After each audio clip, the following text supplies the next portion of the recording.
Hi good evening. നമുക്കിന്ന് നല്ല tasty ആയിട്ടുള്ളൊരു ഫ്രൂട്ട് സലാഡിൻ്റെ റെസിപ്പി നോക്കിയാലോ. നമുക്കതിന് വേണ്ട ഇൻഗ്രീഡിയൻസ് നോക്കാം. കട്ട് ഫ്രൂട്ട്സ് 1 ലിറ്റർ പാല്, custard powder 4 table spoon, sugar 4 table spoon, condensed milk 4 table spoon, ഒരു പിഞ്ച് സോൾട്ട്, വാനില ഐസ്ക്രീം. ഞാനിവിടെ എടുത്തിട്ടുള്ള ഫ്രൂട്ട്സ് മാംഗോ, കറുത്ത ഗ്രേപ്സ്, ബനാന. ഇതാണ് നിങ്ങളുടെ കുട്ടികളുടെ ഇഷ്ടം അനുസരിച്ചുള്ള ഏത് ഫ്രൂട്ട്സും എടുക്കാം. പോംഗ്രനേറ്റ് സീഡ്സ് എല്ലാം നല്ല ടേസ്റ്റിയാണ് ഇട്ടാൽ. പക്ഷേ അറ്റ്ലീസ്റ്റ് 2 ഫ്രൂട്ട്സ് എങ്കിലും കുറച്ച് ക്രീമി ആയിട്ടുള്ളത് എടുക്കാം. മാങ്ങയും നേന്ത്രപ്പഴവും ഒക്കെ പോലെ. അപ്പോൾ ടേസ്റ്റ് കൂടും കഴിക്കുമ്പോൾ. ഒന്നുകൂടി സോഫ്റ്റ് ആൻഡ് ടേസ്റ്റി ആയിരിക്കും. നമുക്ക് 1 ലിറ്റർ പാലും വേണം.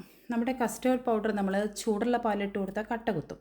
അപ്പോൾ കസ്റ്റേർഡ് പൗഡർ ആദ്യം പാലിൽ നിന്ന് കുറച്ച് മാറ്റിയിട്ട് തണുത്ത പാലിൽ നന്നായിട്ട് മിക്സ് ചെയ്യാം.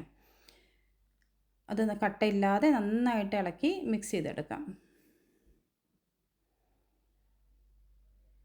അതിനുശേഷം നമ്മുടെ പാല് ഒരു മീഡിയം ഫ്ലെയിമിൽ തിളയ്ക്കാൻ വെക്കുക. അതിലോട്ട് ഓരോന്നായിട്ട് നമ്മുടെ ഇൻഗ്രീഡിയൻസ് ഇട്ട് കൊടുക്കാം. നമ്മൾ പഞ്ചസാര 4 ടേബിൾ സ്പൂണാണ് പറഞ്ഞിട്ടുള്ളത്. നിങ്ങൾക്ക് കണ്ടൻസ് മിൽക്കിൻ്റെ ടേസ്റ്റാണ് ഇഷ്ടമെങ്കിൽ അത് 5 ടേബിൾ സ്പൂൺ ആക്കിയിട്ട് പഞ്ചസാര 3 ടേബിൾ സ്പൂൺ ആക്കാം. കണ്ടൻസ് മിൽക്ക് കൂട്ടുന്നതനുസരിച്ച് നിങ്ങൾ പഞ്ചസാരയുടെ അളവ് കുറച്ച് കൊണ്ടുവന്നാൽ മതി. അപ്പോൾ നമ്മൾ പഞ്ചസാര ഇട്ട് കൊടുത്തു, നമ്മുടെ കണ്ടൻസ് മിൽക്ക് ഇട്ട് കൊടുത്തു, ഒരു നുള്ളു ഉപ്പ് ഇട്ട് കൊടുത്തു. എന്നിട്ട് നന്നായിട്ടൊന്ന് മിക്സ് ചെയ്ത് കൊടുക്കുക.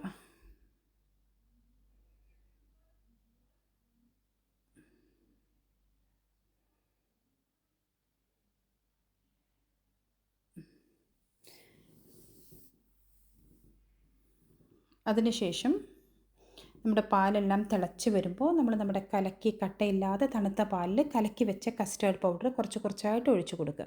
നമ്മൾ ഒഴിക്കുന്ന സമയത്ത് നമ്മൾ ഇളക്കൽ നിർത്തരുത്, കണ്ടിന്യൂസ് ആയിട്ട് സ്റ്റിർ ചെയ്തുകൊണ്ടിരിക്കണം, അല്ലെങ്കിൽ കട്ട പിടിക്കും. അങ്ങനെ ഒരു ലോ ഫ്ലെയിമിൽ, ഇനി ഫ്ലെയിം ഒന്നും കൂടി ഒന്ന് കുറച്ച് വയ്ക്കുക. ഒരു ലോ ടു മീഡിയം ഫ്ലെയിമിൽ ഒരു 5 മിനിറ്റ് ഇളക്കി കുക്ക് ചെയ്തെടുക്കാം. നമ്മുടെ ഫ്രൂട്ട്സ് എല്ലാം കട്ട് ചെയ്ത് റെഡി ആയിട്ടുണ്ട്. നമ്മുടെ കസ്റ്റേർഡ് തണുപ്പിച്ചതും ഈ ഫ്രൂട്ട്സും 1 മണിക്കൂർ റെഫ്രിജറേറ്റ് ചെയ്യാം. നന്നായിട്ടൊന്ന് തണുക്കട്ടെ, രണ്ടും സെപ്പറേറ്റ് ആയിട്ട്. ശേഷം നമ്മൾ എടുത്തൊരു ബൗളിൽ മിക്സ് ചെയ്യാം.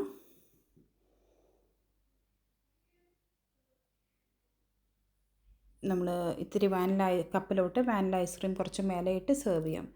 ഇത് നല്ല ടേസ്റ്റിയാണ്. നിങ്ങളെല്ലാവരും ശ്രമിച്ച് നോക്കുക. നിങ്ങളെൻ്റെ ചാനൽ ഇതുവരെ സബ്സ്ക്രൈബ് ചെയ്തിട്ടില്ലെങ്കിൽ ദയവേത് please subscribe and support. Thank you very much.